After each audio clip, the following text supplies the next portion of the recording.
what each individual can give to the Phoenix is going to be very different.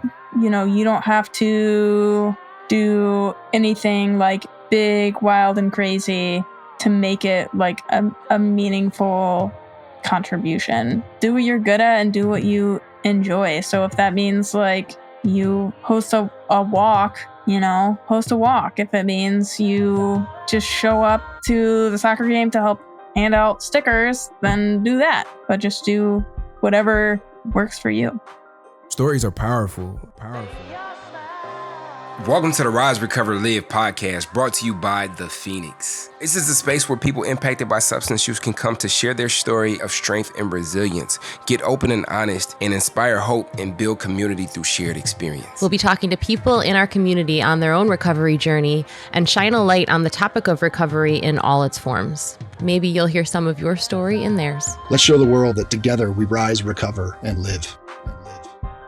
Yo, it's Bryce for the second time this week, and I wanted to frame up why. So April 16th through the 22nd, this week that we're in, is National Volunteer Week, and we've dropped one episode this week kind of highlighting the different aspects of volunteering, why volunteerism is important. And if you haven't heard the episode, please go listen to it. But we're back again for a double dose this week because due to the natural progression of this interview with this wonderful person that we're sitting with today, this episode turned out to be a very volunteer-centric episode. Susannah, who's a very good friend of mine, ended up going into her personal motivation for volunteering and how she deals with some of the obstacles that she comes across when seeking to show up on a weekly basis volunteering. And so Liz and I put our head together and thought, what better way would there be to highlight this person's specific journey, as well as her contribution to volunteerism, as well as amplify the conversation around volunteering this week, than to drop a second episode this week. So I really hope you enjoy this episode and are able to see bits and pieces of your story and Susannah's.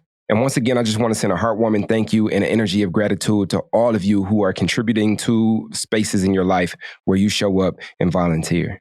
The world wouldn't be the same without you, and the Phoenix wouldn't exist without you. So without further ado, let's get into this episode. Welcome, everybody, to another episode of Rise, Recover, Live, the podcast. We are your host, Bryce III. And Liz McKean. Oh, we getting very tight on that, Liz, I must say. You know, I'm excited. How is your energy today? My energy, it just got better because I'm here with you and here with our guests that I'm excited to have everybody meet. I'm excited to meet. I know you know our guest, and it's always kind of a treat to be the one that gets to meet someone and get to know their story a little bit more. Yeah, I don't know what you're talking about. I've never met this person a day in my life. Well, then she stole your microphone in that case. I am super excited today to have the home team on this podcast. I'm super excited to learn more about your story as well. For everybody who doesn't know this person like I do, Susannah is just a wonderful human being in general. The first Phoenix event that I ever attended was Susannah's event. No way. She was the first Phoenix programming in Detroit when the Detroit chapter started. And she actually was kind enough. She was running Detroit Sober Fitness. And when the Phoenix came, she allowed for us to use the Detroit Sober Fitness platform that was already established to begin our first programming here in Detroit. And I think that speaks to her willingness to contribute to community, her willingness to collaborate, and just the overall energy of her spirit in general. Everybody help me to welcome Susannah, who is a person in long-term recovery, regular volunteer with the Phoenix, and a licensed social worker. Susannah, what's up? Hey, happy to be here. I'm excited for this. Yeah, happy to have you here and happy to get to share you and our local energy with the world and everybody who listens to this podcast. Absolutely.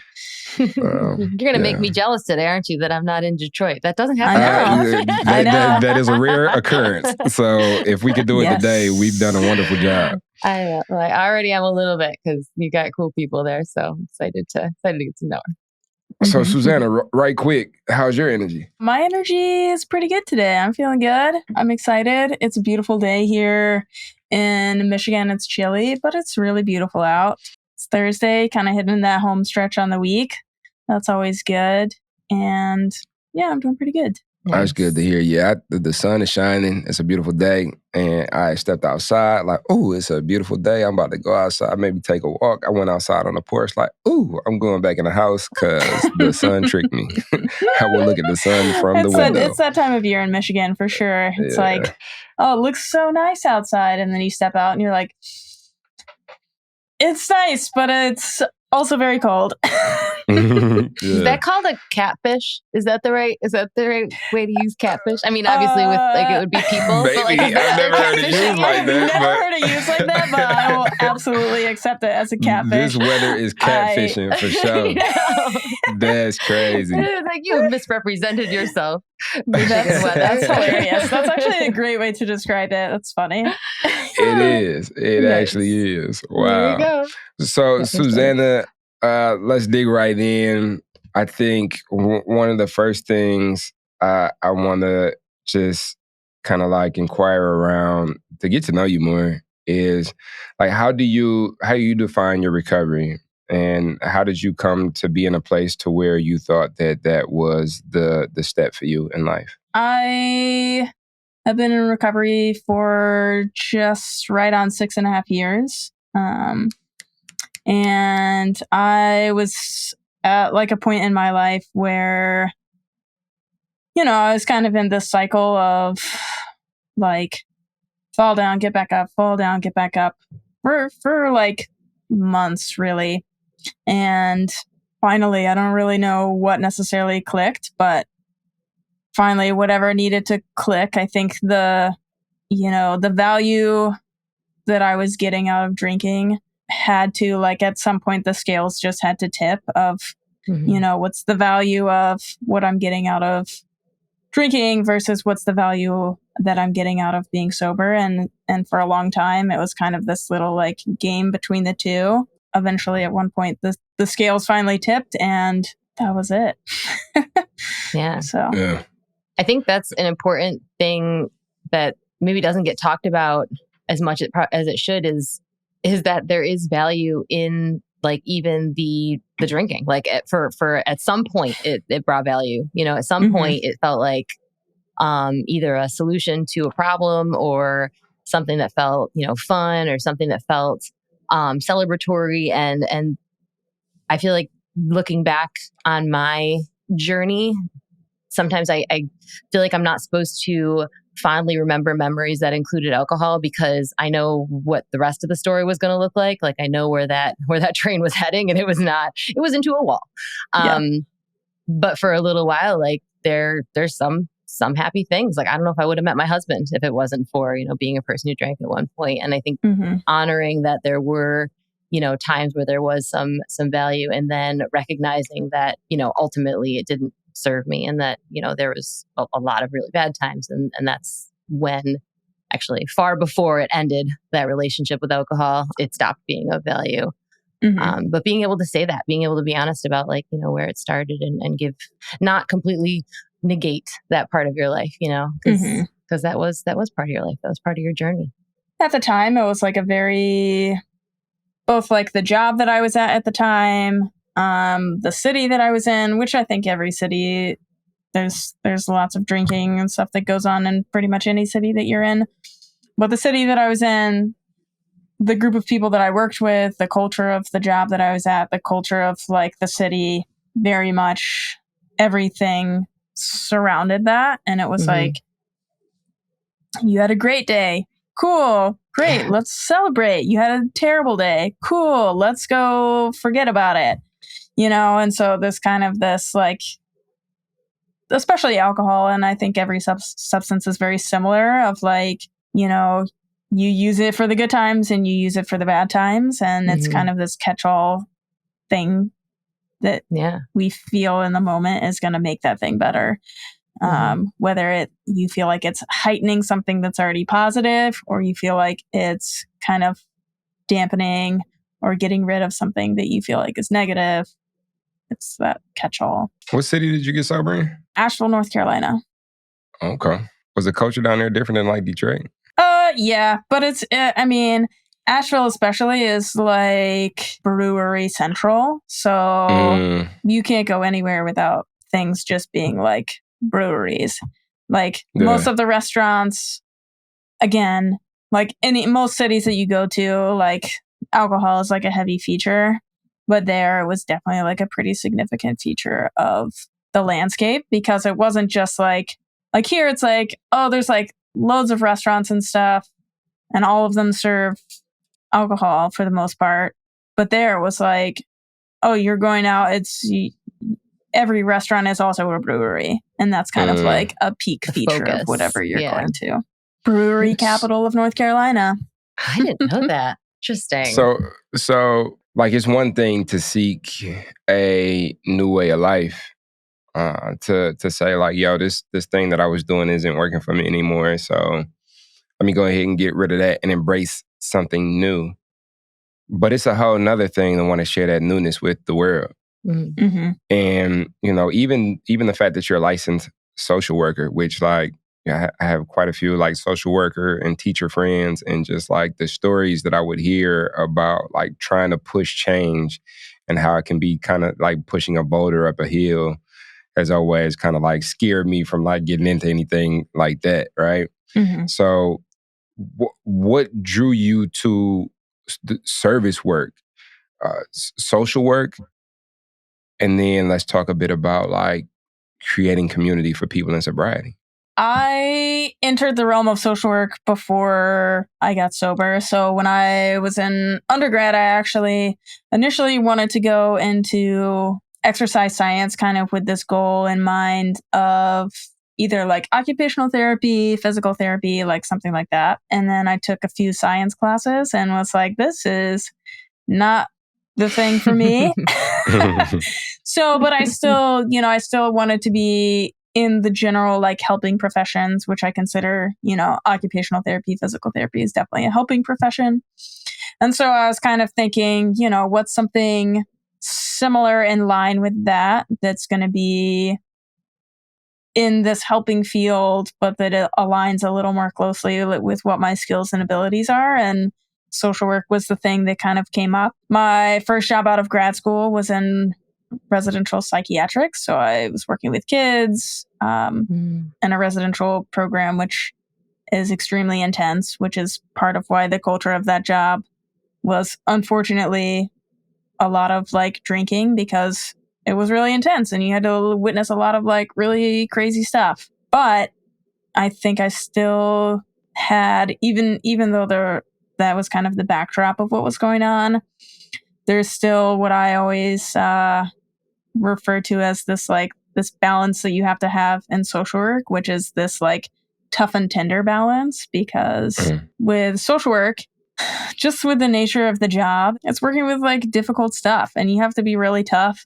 to put up with this, like, that makes it sound bad, but like you have to be a really tough person to manage a lot of the stuff that goes on and that gets witnessed. When I worked in residential psychiatrics, the stuff that the trauma that the kids had been through, like there was stuff that those kids that had gone through that you would not wish on your worst enemy. And so you're kind of like proxy to that, and you witness people's stories and you witness what they have gone through and the aftermath of what people have gone through.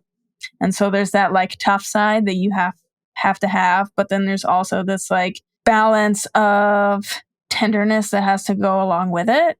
And that's just that like the empathy, the understanding. With social work, you see a lot of people kind of end up going like on either side of that little like narrow little road. So you see people who are way too tough, and then to the point of like almost bitterness. And then you see people who are so tender to the point that they just like burn out and kind of like crumble really quickly.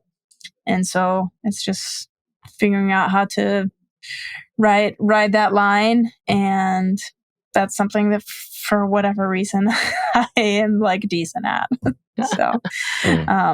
So that's how I ended up in social work. And so I've been working my whole career so far has been working with children and adolescents.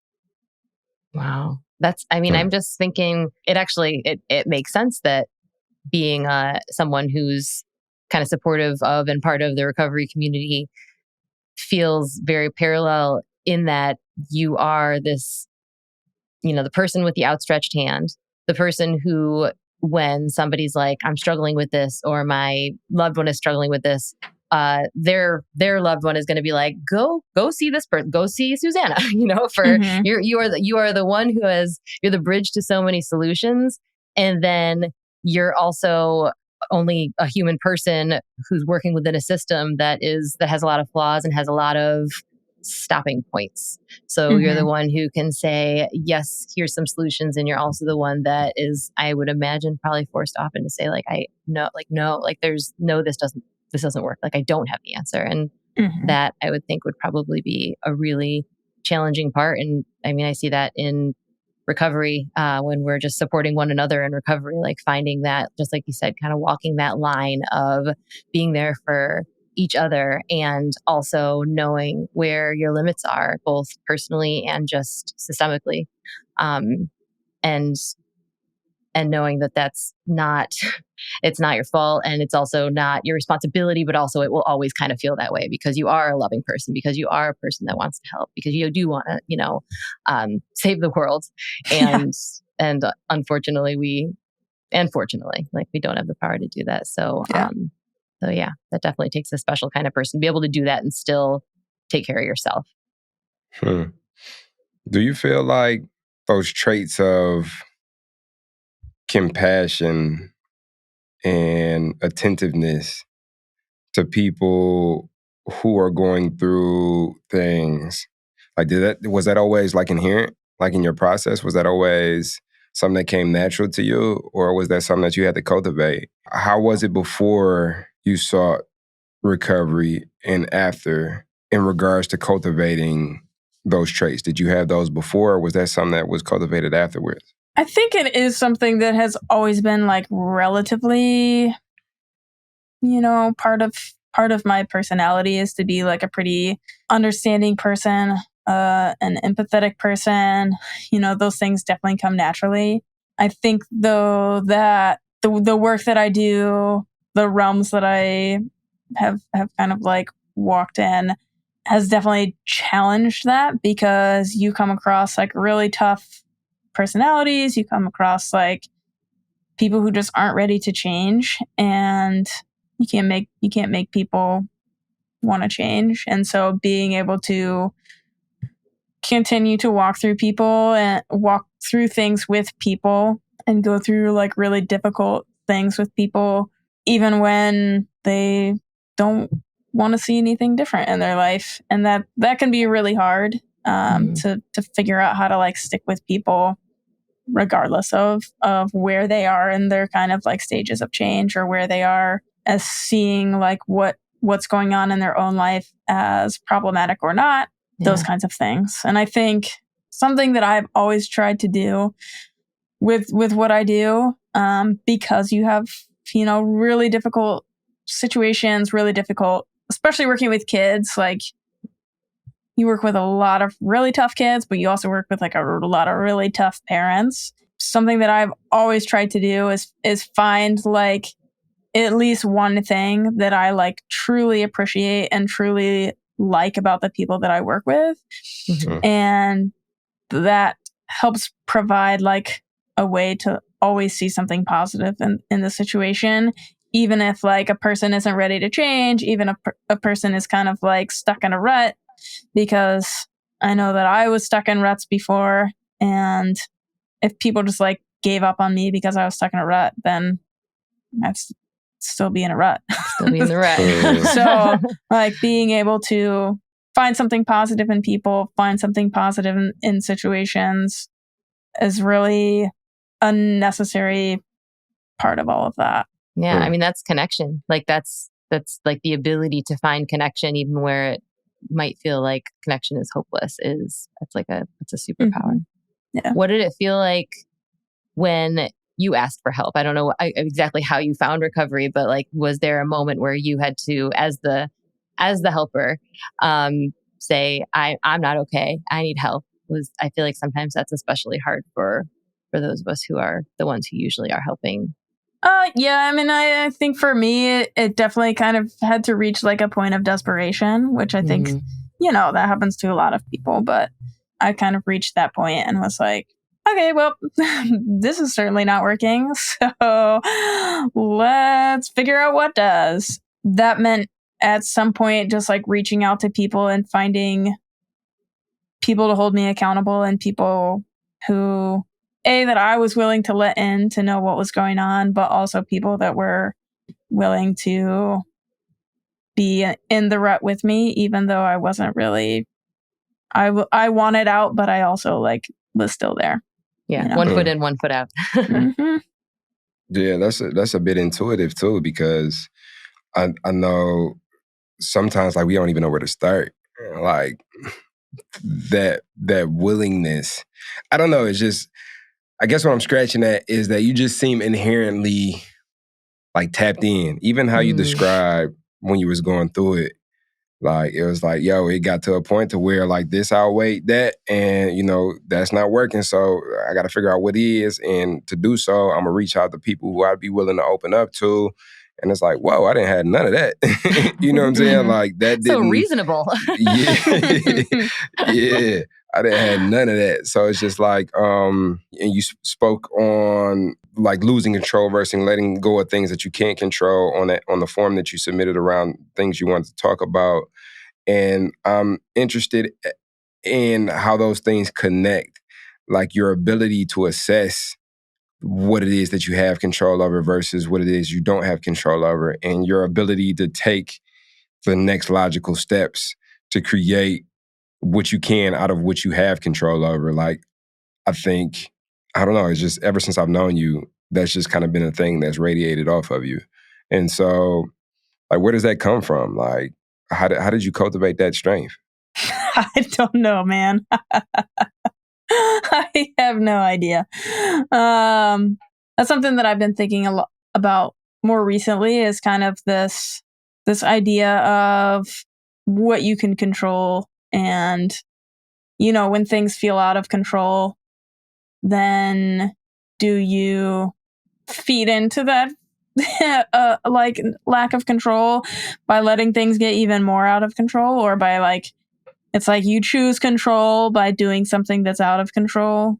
If that makes sense. Like especially when I'm thinking about like substance use, it's like you feel like your circumstances are out of control, or I felt like my circumstances were out of control. So therefore, I'm going to lose actual control through substance because it's something that I can contrul. Like you're controlling that feeling by kind of eliminating feeling. Yeah. But I mean, like, even for me, like, I wanted to be smart in this circumstance. Like, I wanted to be competent.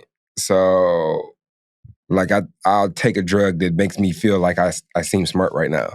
I wanted to be confident, so I take a drug that make me feel like I could show up and be a superhero. I wanted to be chilled out, so I take a drug that'll make me relax. I wanted to be creative, so I smoke something that'll help put me in a creative zone, and then I'm like Picasso now. Like that was my form of control, And now that I don't reach for these things to modulate my nervous system, here's life.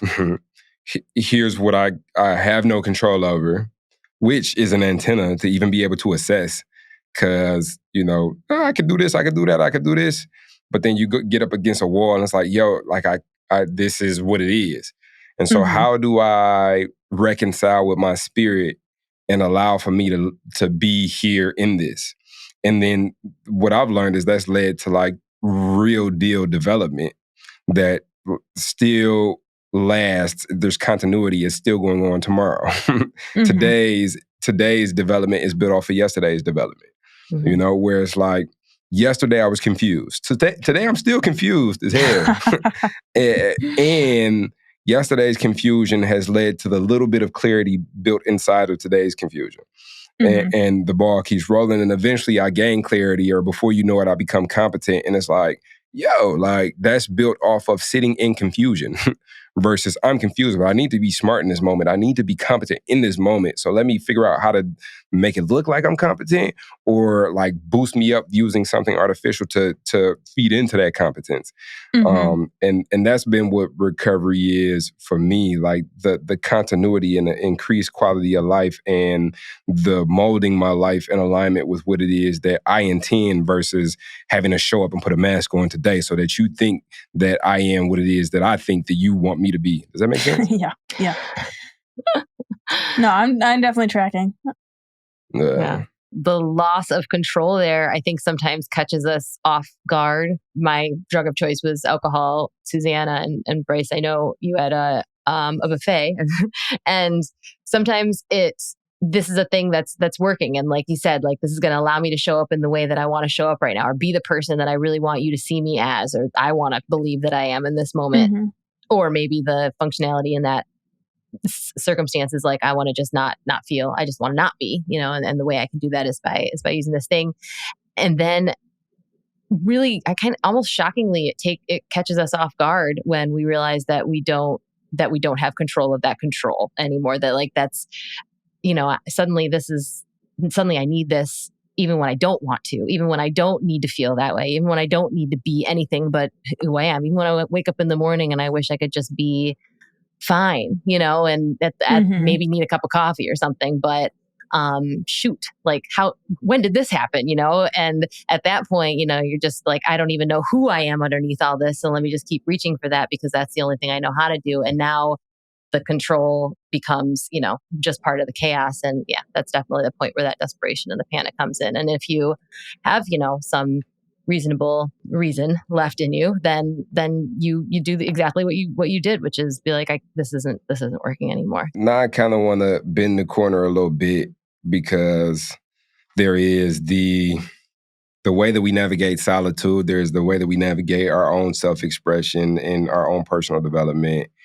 And then there is us in relation to society, community.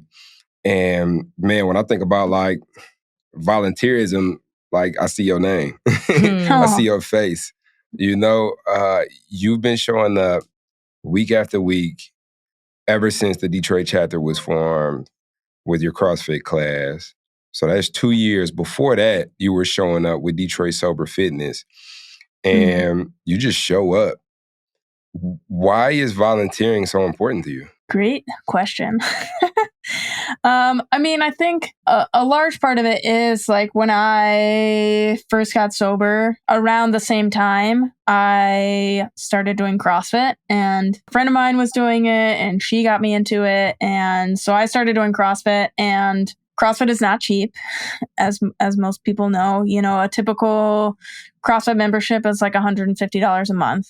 I started doing it, and this was like around the time that I was like really wrestling with getting sober and really like wanting that and knowing that things needed to change. And when I showed up there, it was like the one kind of like pocket of my, or like one of the main kind of like pockets of my world where there was like, you can show up, and that was not an expectation of me. And I think that's because, a lot of people in the kind of like CrossFit realm, sure, like tons of them love to go out to breweries and do whatever on the weekends, but you can also show up to those things and not drink, and people aren't like, oh, like, what's your deal about? It's like, oh, it's like CrossFit. Like a lot of the people here, they have their goals. You're wearing your Whoop, and your Whoop goes totally red when you drink or whatever, and so people, that was like one of the main pockets of my world, again,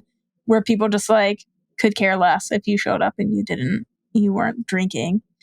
And people were like very supportive of like living healthy lifestyles. And so I think, that community, the physicality of CrossFit was a large part of how I got sober. And so, for me, I could afford that. But I know that it's like not something that everyone can afford.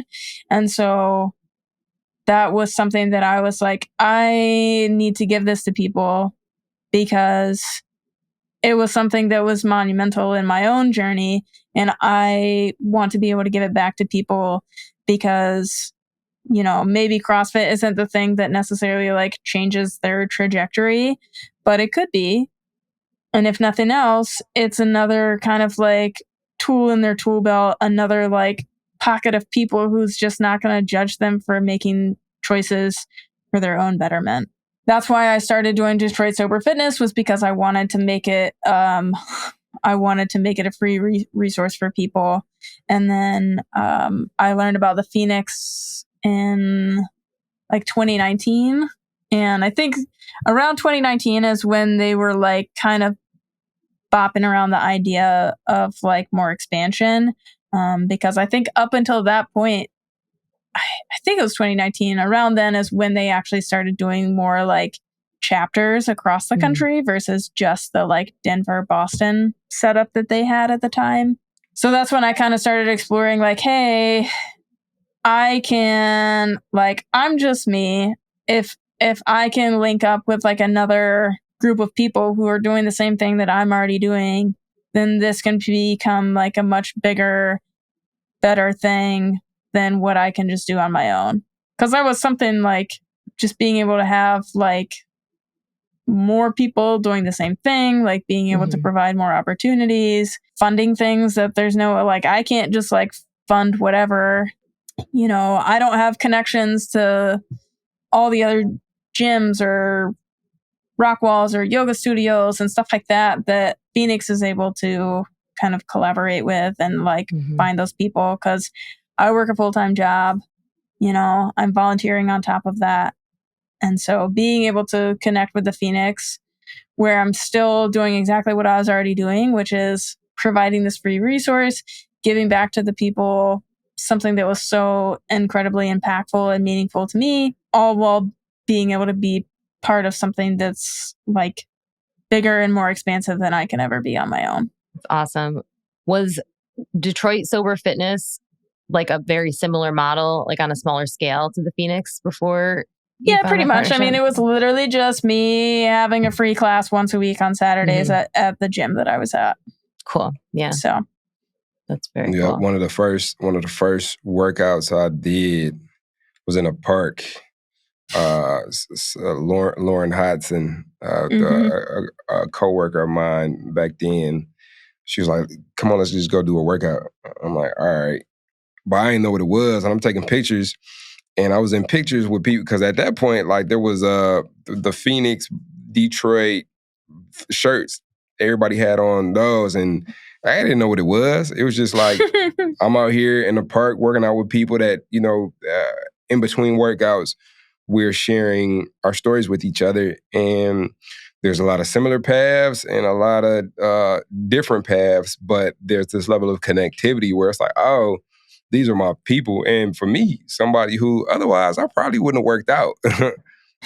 That's what brought me back, And because I came back, I started to see like the benefits in my mood and just the way I approach life in general.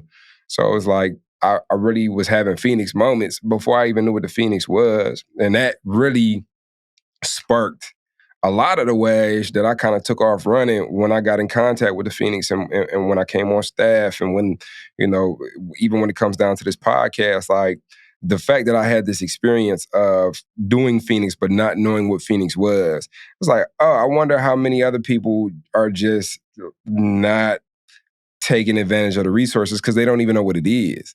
And then that kind of like sparked my passion of like, okay, let me help storytell and let me help this organization really gain clarity in how it is that they lay down, especially, like you said, 2019, it was, Denver and Boston, and now we're international. So it's like, what does that look like? How does that sound like? People, if people can't take advantage of what they don't know that it is. And so the ripple effect, like Susannah single-handedly created this podcast. No, I did not. None of this would have happened without Susannah. Oh my gosh. Man. That's such a good point though. When I first started going to Phoenix workouts in Tampa in 2018, it was similar. I remember being really surprised that there was something beyond the workouts I was going to at this CrossFit gym, out here that I had never even heard of that CrossFit gym before. And it was certainly not a Phoenix building. It was just a gym that was hosting this class. And, in that moment, I think for a lot of us early on, like you only can do the thing that's right in front of you, So it's like if somebody had sat me down and been like, Phoenix is a sober, active community. We are a national nonprofit and we do this and that and the other thing. And even back then we didn't have as many offshoots, but I think it still would have been like, dude, just hand me a weight. That's all I got. That's all I got. All I can do is this next thing. And I think that's the cool thing about storytelling, that Bryce talks about and does so well, is that it allows people to not just hear like what it is, but like feel what it could be for maybe them, like for me, like what might Phoenix be for me? Because it really is going to be different for each individual person. I feel like that's a cool thing about the way Phoenix CrossFit classes are too, where it can feel very overwhelming to look at what a CrossFit fitness regimen looks like. But when you walk into that gym and you have a coach who's like, I'm here to guide you on your path, like what feels right for you today. And just take that next step right in front of you that's the power of this community and connection and being in an environment that's so supportive. And then you get to grow from there. Then it's just the foundation that you're growing from. And suddenly you have this entire community that is international. And that's super cool. So, yeah. So before we get into the final question as we begin to wrap up this episode, there's somebody listening that is teetering on the edge, trying to decide whether they want to volunteer or not, don't know if they want to pull the trigger. What would you tell that person who's considering volunteering but may have a bit of hesitation?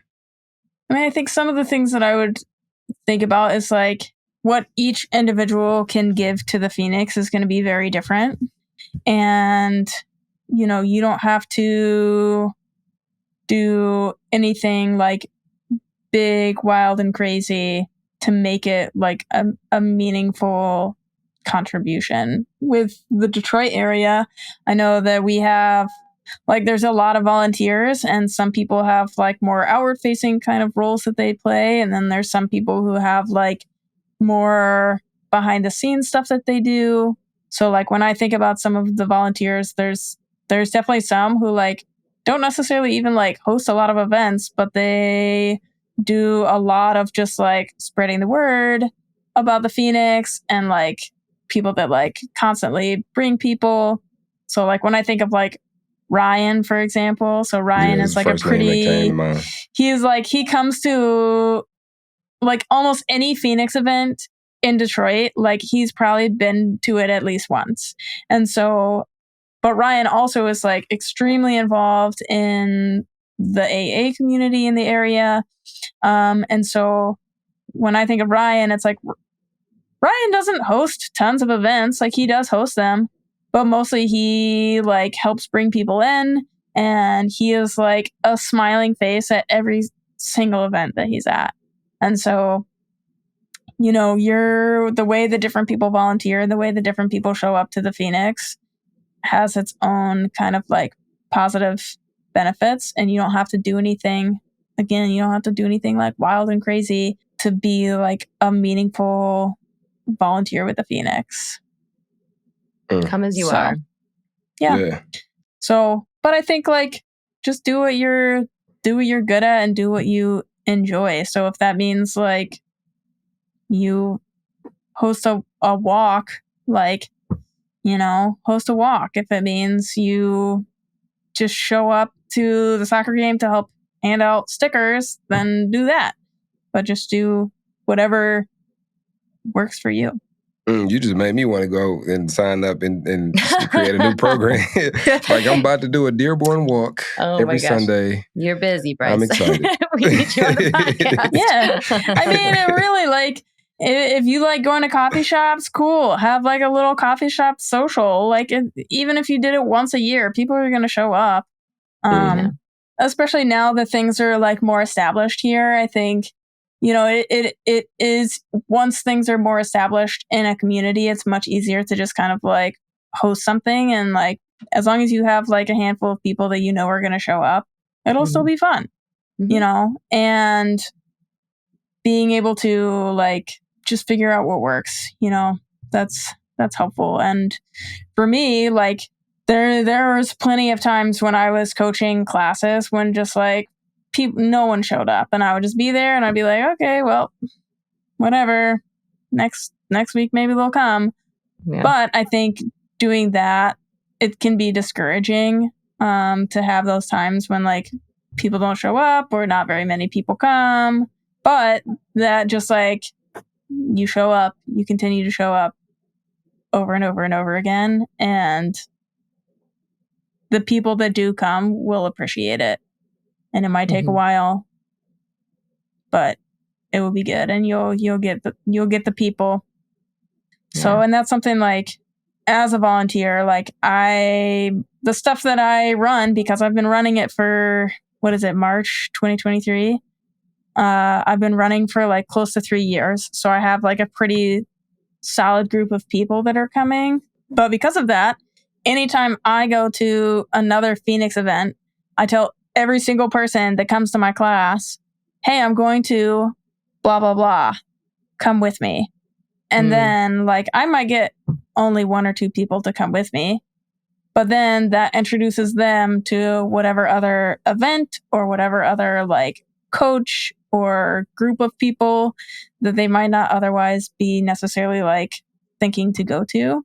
So that's been cool. And I like being able to do that of like, hey, let me just like, I know these people. I know this person whose class I'm going to. Let me just like bring them together, because then they're not going to be as nervous to go on their own the next time.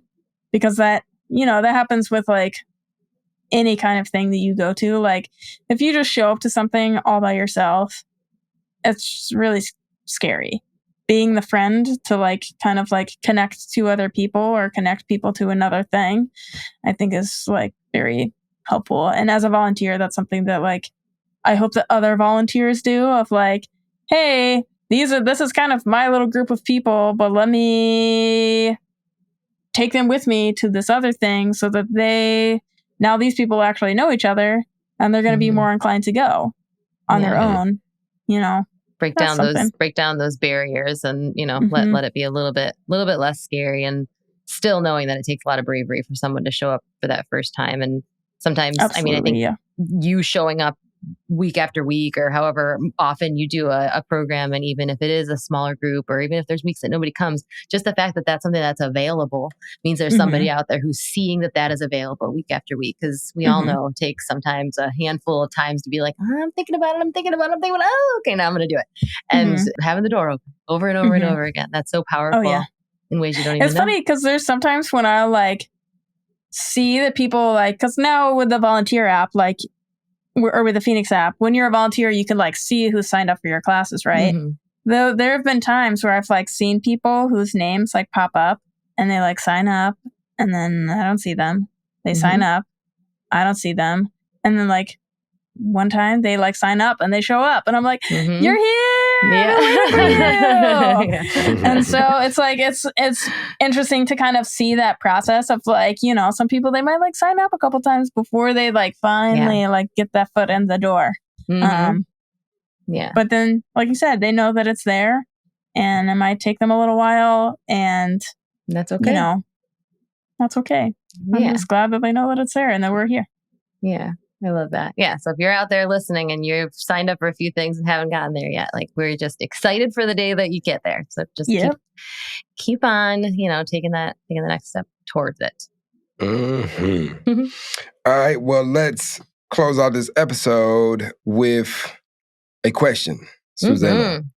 If you could talk to any version of yourself in the past, what would you tell that version of yourself? Did I say the question right, Liz? So see, I You tried to did. steal Liz's question and then I got hung up. You got to make it your own. It's going to be uniquely yours when you do it. And there's no wrong way to do it. You just show up.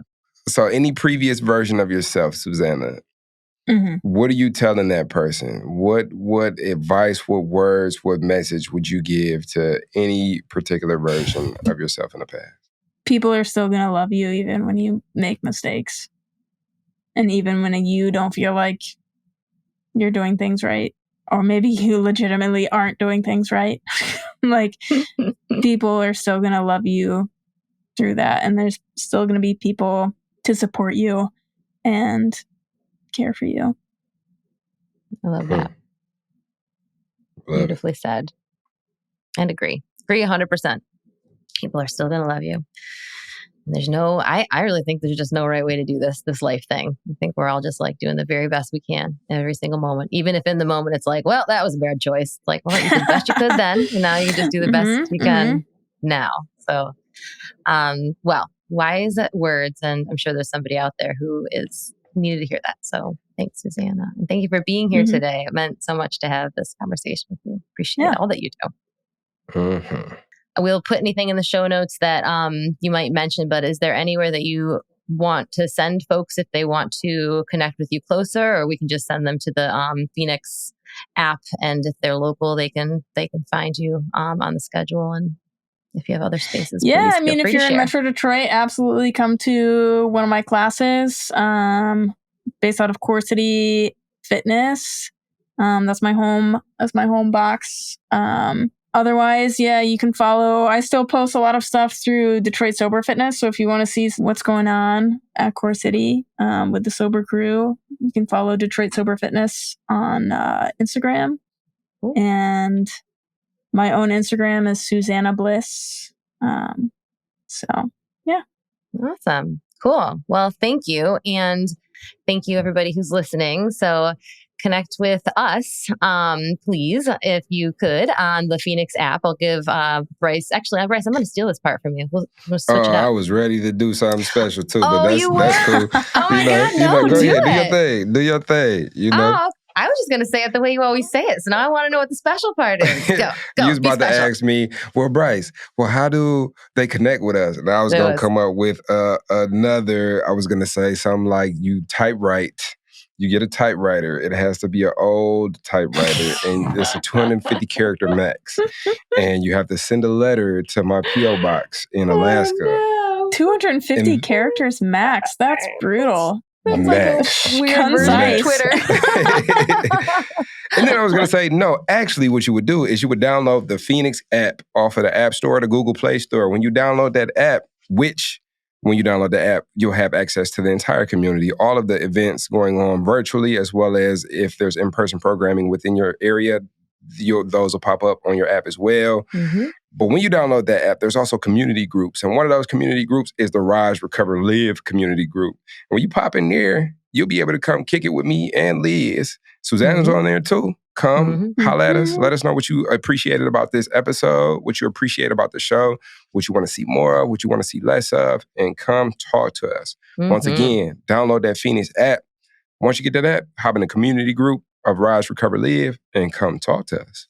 Please do, yes. And please continue to have us in your earbuds as much as feels right for you. We are here every Tuesday, and would be super grateful if you would subscribe, if you would rate, review. All those things are such an enormous help. I can't even express how much that means to us when folks do those things. But just keep showing up, and we'll see you next time. Catch you next go. So now you're excited. Bryce, Liz, how do I get involved with the Phoenix? Well, my friend, it is super simple. We actually have an app. Head over to the Google Play Store or the Apple App Store, or look in the show notes of this podcast, wherever you're listening to or watching this podcast, and go download the Phoenix app. The Phoenix app makes it so easy to find classes that are near you or to access our virtual class schedule where you can hop on from the comfort of your home. You can also join our groups and have a conversation with someone from the Phoenix community from anywhere in the world. Please make sure that you join the podcast group where you can connect with Bryce and I and other listeners. Everything that you need is in the show notes. You can also head to our website at www.thephoenix.org. And maybe while you're there, you click the volunteer tab and get even more involved.